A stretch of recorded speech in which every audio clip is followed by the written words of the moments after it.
हमारे साथ 1 हफ्ते से संघर्ष में एक ये प्रभात साक्षी और दिल्ली आज तक 2 चैनल हमारे साथ है। एक महीना अगर ये व्यापारी जीएसटी देना बंद कर दें तो इनके पास सैलरी देने के लिए भी पैसा नहीं है, मैं आपको गारंटी से कहता हूँ।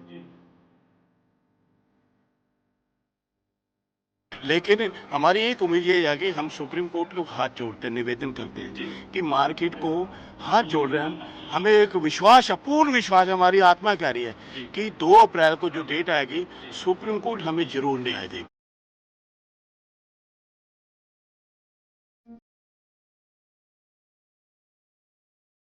कि पार्लियामेंट रात को चल सकता है जीएसटी लगाने के लिए, रात को 12 बजे लाखों लोग बेरोजगार और इसके लिए क्या कोई अध्यादेश नहीं लाया जा सकेगा?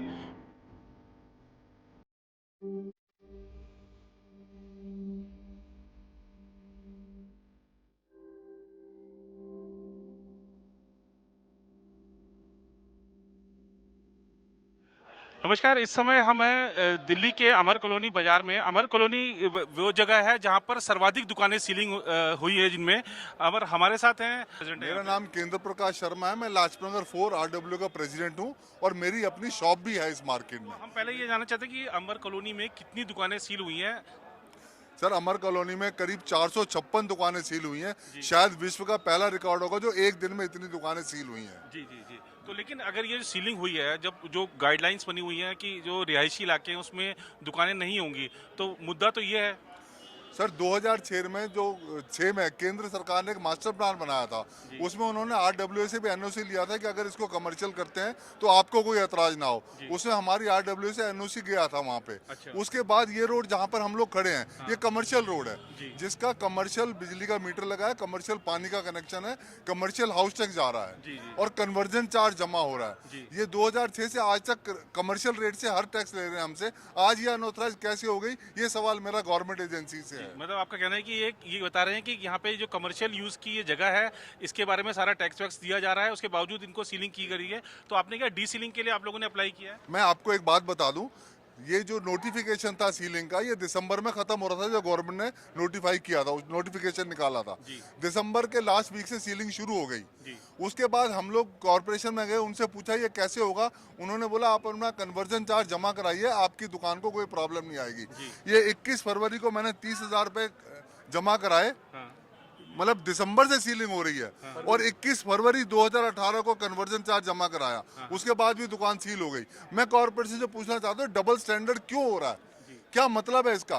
पैसा आज भी सरकारी एजेंसी लेने को तैयार है, आज भी कन्वर्जन चार्ज लेने को तैयार है, लेकिन दुकानें खोलने को तैयार नहीं है। और हमारी सबसे बड़ी मांग अब यही है कि सीलिंग को तुरंत रोका जाए और जो दुकानें सील हो गई हैं तुरंत प्रभाव से उनको डीसील किया जाए। कुछ लोगों का ये आरोप है कि आरडब्ल्यू साथ नहीं है। मैं उनको ये बताना चाहता हूँ, आरडब्ल्यू 4 दिन से इनके साथ है और पूरी तरह से साथ है। हम जेल और हम लोग इनके साथ पूरी तरह हैं। हम एक चीज़ जानते हैं, 5 लाख लोग बेरोजगार हो रहे हैं। कारीगर हैं जो 200 रुपया 400 रुपया रोज कमाते हैं। सुबह आज के हालात ये हैं, सुबह बेचारे खाली जेब आते हैं और खाली जेब भी घर वापस जा रहे हैं। वो घर के लोग पूछते हैं, भाई आज बच्चों पूछते हैं दूध, पापा पैसे लाओ, दूध लेना है, सब्जी लेनी है, खाना बनाना है। वो आज कारीगर मुथाज हो गए 200-400 रुपए वाले, कि एक एक दुकान में 10-10 15-15 कारीगर काम करते हैं। वो क्या करेंगे? लेकिन हमारी एक उम्मीद ये है कि हम सुप्रीम कोर्ट को हाथ जोड़ते हैं, निवेदन करते हैं कि मार्केट को हाथ जोड़ रहे हैं हम। हमें एक विश्वास है, पूर्ण विश्वास है, हमारी आत्मा कह रही है कि 2 अप्रैल को जो डेट आएगी सुप्रीम कोर्ट हमें जरूर न्याय देगी, हमारे पक्ष में न्याय आएगी। ये सुप्रीम कोर्ट से हमारा विनम्र निवेदन भी है। और जैसा कि आपने अभी बड़ी बात कही कि 5 लाख लोग बेरोजगार हो गए हैं, तो आप लोगों ने यहाँ पे कुछ राजनीतिक दलों से इस बारे में बात करी कि वो हर राजनीतिक दल के नेता से बात करी, हर राजनीतिक दल का नेता हमारे पास आया, हमें सांत्वना दे के गया, हमें बोल के गया कि जो होगा हर संभव मदद हम आपकी करेंगे। सिर्फ एक भाजपा के लोग आए थे, वो थोड़ी देर बोल के कि हमारा प्रयास है, हम कर रहे हैं, वो चले गए। उसके बाद अभी हमारे साथ जो है कोई राजनीतिक दल नहीं है, हमारे साथ सिर्फ हमारे साथी हैं, हमारे कारीगर हैं, हमारे दुकानदार भाई हैं। हमारा कोई राजनीतिक दल हमारा साथ नहीं दे रहा। कोई साथ नहीं दे रहा है इस मुश्किल समय में आप लोगों का। और जो राजनीतिक पार्टियां वो एक दूसरे पर आरोप प्रत्यारोप कर रही हैं, जैसे बीजेपी आम आदमी पार्टी पे आरोप लगा रही है, आम आदमी पार्टी बीजेपी पे लगा रही है। आज जो आपने अभी केजरीवाल जी की मीटिंग की बात कही, लेकिन उसमें बीजेपी शामिल नहीं है, बीजेपी गई नहीं आज। हाँ, देखिए मैं बता रहा हूँ बीजेपी क्यों नहीं गई। देखिए मैं बताता हूँ, इसमें आप राजनीति की बात मत करिएगा। अब 8 तारीख आती है ना, लोग डरने लगे हैं। 8 तारीख को नोटबंदी हुई, 8 तारीख को हमारी सीलिंग हुई, लोग डर से कांपने लगे, 8 तारीख से डरने लगे हैं। कितने करोड़ों का वो नोटबंदी हो गई, 8 तारीख को ये आपका हो गया सीलिंग हो गई। तो लोग देखिए, पार्लियामेंट रात को चल सकता है जीएसटी लगाने के लिए रात को 12 बजे, लाखों लोग बेरोजगार हो रहे, इसके लिए क्या कोई अध्यादेश नहीं लाया जा सकता? नोटबंदी के लिए शाम को अनाउंस होगा, 8 बजे नोटबंदी बंद हो गई तो नोट बंद हो गए। इसको राजनीति से मत लीजिएगा। ये करोड़ों, देश के 125 करोड़ों की ये बात करते हैं, 125 करोड़ लोग आज परेशान हैं, उनका पैसा बैंकों में है, अपना पैसा बैंक से नहीं निकाल सकते, और वो जो रोजी रोटी 400-300 रुपए कमा रहे थे वो भी आज उनसे छीन ली गई है। और हमारे साथ इस समय मार्केट के जो चेयरमैन हैं वो भी आपका स्वागत है प्रभा साक्षी पर।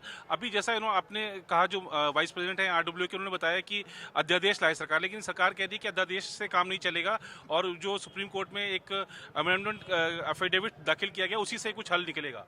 आपको लगता है कि उससे कुछ हल निकल पाएगा? सर मोदी जी उसका सुप्रीम कोर्ट है, मोदी जी आज अध्यादेश लाएं, ये सारा मसला दिल्ली का हल हो सकता है जी।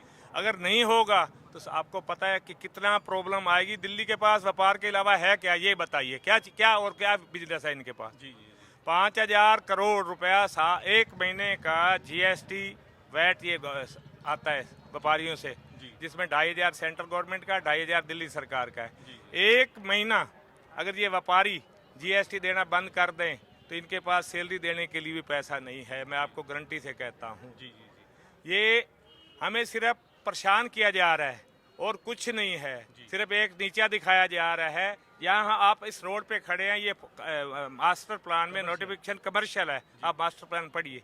उसके बाद बिना किसी नोटिस के, बिना किसी बताए आए और दुकानें सील कर दी। नहीं देखा कि छोटी दुकान है, बड़ी दुकान है, ये 20 मीटर वाली मिक्स लैंड यूज है, यहाँ से शुरू किया, सारा कर दिया। ये कहाँ का नहीं। और अभी कुछ व्यापारियों ने ऐसे आपस में कुछ सहमति बनाई है कि अगर राहत नहीं मिलती तो आगे का क्या रुख रहेगा? मैं आपको एक रुख ये बताता हूँ। अब भी मैंने सबसे मीटिंग हो चुकी है, हर ऐसे, जब तक सारा व्यापारी रोड पे नहीं आएगा, बहिष्कार नहीं का व्यापार का, तब तक सरकार की कोई ही, दिल्ली सरकार हो या सेंट्रल गवर्नमेंट हो या सुप्रीम कोर्ट हो, तब उनकी आंखें खुलेंगी। जब दिल्ली में पैर रखने की, यहाँ से अगर किसी को निकलना है ना, किसी की फ्लाइट लेट हो रही है, किसी की ट्रेन लेट हो रही है, किसी का स्कूल बच्चे लेट हो रहा है, तभी गवर्नमेंट की आंखें खुलेगी, कहेंगे हम क्या कर बैठे, हम इनका साथ इंसाफ देना। देखिए सर, एक चीज़ मैं आपको और बताऊं, लोग कह रहे हैं कि राजनीति हो रही है। राजनीति कब होगी?